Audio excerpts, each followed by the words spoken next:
ଆସିଥିବା ଏକ ପ୍ରୋଜେକ୍ଟ ହେଉଛି ରୋଷେଇ ଘରର ବର୍ଜ୍ୟବସ୍ତୁରୁ ସାର ମିନି କମ୍ପୋଷ୍ଟ ମେକଅପ୍।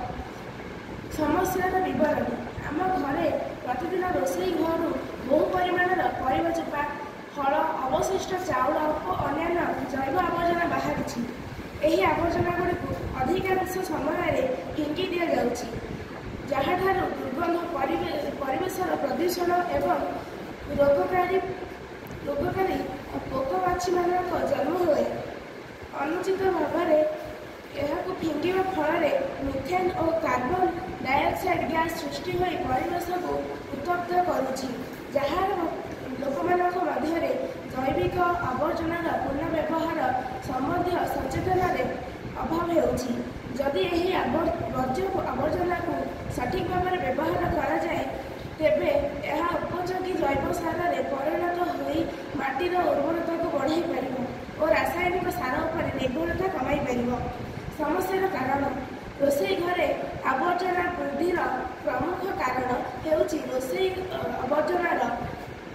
ଘରୋଇ ଆବର୍ଜନାର ସଠିକ୍ ବିଭାଜନ ଓ ବ୍ୟବସ୍ଥାପନା ଅଭାବ।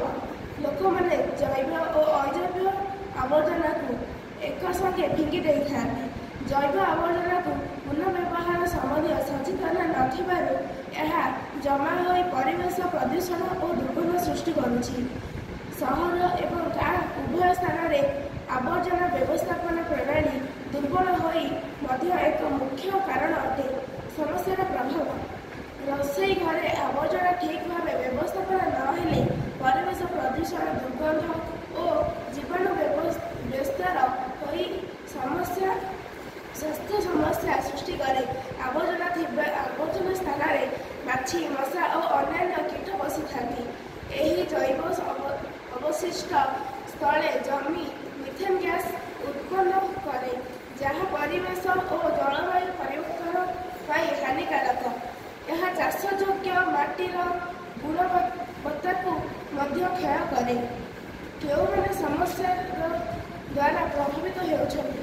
ଏହି ସମସ୍ୟା ଘରୋଇ ମହିଳାମାନେ, ପରିବାର ସଦସ୍ୟମାନେ, ସ୍କୁଲ ଓ ହଷ୍ଟେଲ ରୋଷେଇ ଘରର, ହୋଟେଲ ଓ ରେଷ୍ଟୁରାଣ୍ଟ କର୍ମଚାରୀ ଏବଂ ସହର ଓ ଗାଁ ଉଭୟର ନାଗରିକମାନେ ଭୁଲି ଯାଉଛନ୍ତି। ରୋଷେଇ ଘରର ଆବର୍ଜନା ଠିକ୍ ଭାବରେ ବ୍ୟବସ୍ଥାପନା ନ ହୋଇ ଦୁର୍ଗନ୍ଧ, ମଶା, ମାଛି ଓ ଜୀବାଣୁ ବିସ୍ତାରିତ ହୋଇ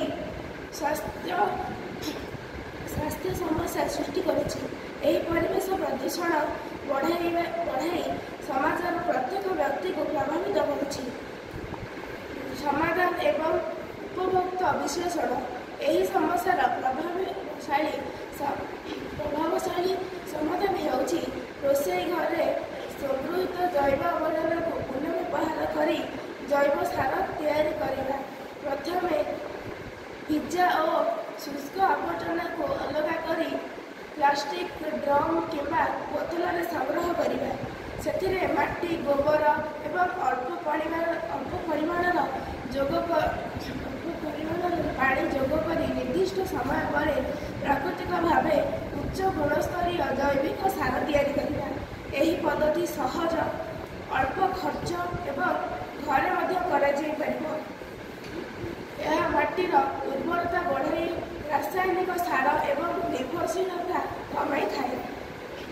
ଏହି ପ୍ରଣାଳୀ ଗ୍ରାମ ଓ ସହର ଉଭୟ ସ୍ଥାନରେ ଥିବା ପରିବାର, ସ୍କୁଲ, ହଷ୍ଟେଲ, ହୋଟେଲ ଓ ଛୋଟ ରେଷ୍ଟୁରାଣ୍ଟ ପାଇଁ ଅତ୍ୟନ୍ତ ଉପଯୁକ୍ତ।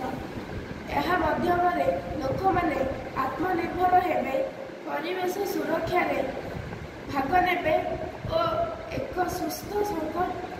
ସୁସଂଗଠନ ଓ ସ୍ୱାସ୍ଥ୍ୟ ଜୀବନଶୈଳୀ ଗଠନରେ ସହାୟକ ହେବେ। ପ୍ରତିକ୍ରିୟା ଓ ପରିବର୍ତ୍ତନ।